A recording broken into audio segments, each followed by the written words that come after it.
আৰু চাৰ্ভেত মটৰচাইকেলত উঠি ৰুক্মিণী গাঁৱত খোজ কাঢ়ি একশ্যন মোডত মন্ত্ৰীগৰাকী গুৱাহাটীৰ অতিৰিক্ত পানী দীপৰ বিললৈ নিয়াৰ পৰিকল্পনা চৰকাৰৰ গুৱাহাটীৰ নলা নৰ্দমাসমূহ বহল কৰা হ'ব বুলিও ঘোষণা মন্ত্ৰীগৰাকী আমি দেখুৱাই আছো দৃশ্যাংশ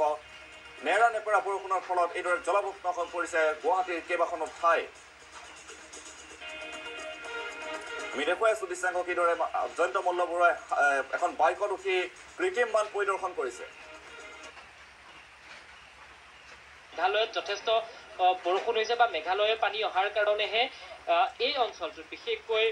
ৰুক্মিণী গাঁও বেলতলা হাতীগাঁও এই অঞ্চলখিনিত বানপানী হৈছে এনেকুৱা ধৰণৰ কথা এটা তেওঁলোকে উল্লেখ কৰে কিন্তু সেই কথাটোকে এতিয়া যদি আপুনি চাই ইয়াৰ পানীৰ আপুনি ৰংটো চাওক মেঘালয়ৰ পানী আহিলে সচৰাচৰ ৰঙা পানী বুলি কোৱা হয় এতিয়াতো ইয়াৰ ৰঙা পানী নহয় তেতিয়াহ'লে ইয়াৰ কিহৰ পানী ইয়াৰ বৰষুণৰ পানী কালি নিশাৰ ভাগৰ পৰা যি ধৰণৰ বৰষুণ দিছিলে সেই বৰষুণৰ কাৰণে হোৱা এই পানী গতিকে এই পানী যি ধৰণে আচলতে আছে এই পানীৰ কাৰণে মানুহ যি ধৰণে আবদ্ধ হৈ পৰিছে আপুনি দেখিছে যাতায়াত আবদ্ধ হৈ পৰিছে বাইক ৰখাই থ'বলগীয়া হৈছে পাৰ হৈ যাব পৰা অৱস্থাত নাই ঠিক সময়তে গাড়ী পাৰ হৈ যাব পৰা নাই কিমান এটা ভয়ংকৰ পৰ্যায়ত আচলতে মানুহে যাতায়াতৰ ব্যৱস্থা কৰিবলগীয়া হৈছে সেই কথা আচলতে দেখিলে অনুমান কৰিব পাৰি আৰু এই ধৰণৰ কথাবোৰ কেনেধৰণে আচলতে চোৱা চিতা কৰিব লাগিছিল আৰু কেনেধৰণে চোৱা চিতা কৰিছে আজিৰ তাৰিখত ডাঙৰ প্ৰশ্ন আৰু বাৰে বাৰে কৈ থকা হয় এইবোৰ সমাধান কৰা হ'ব সমাধান কেতিয়া কৰা হ'ব সমাধান কেতিয়া হ'ব গুৱাহাটীৰ কৃত্ৰিম বান ৰোধ কেতিয়া হ'ব গুৱাহাটীৰ কৃত্ৰিম বান ৰোধ কৰা হ'ব বুলি কয় মেয়ৰে কয় মন্ত্ৰীয়ে কয় সকলোৱে কয় কিন্তু সেই ৰোধ কৰাৰ যিটো প্ৰক্ৰিয়া থাকিব লাগে সেই প্ৰক্ৰিয়াটো ৰোধ কৰাৰ যিটো এটা ব্যৱস্থাপনা থাকিব লাগে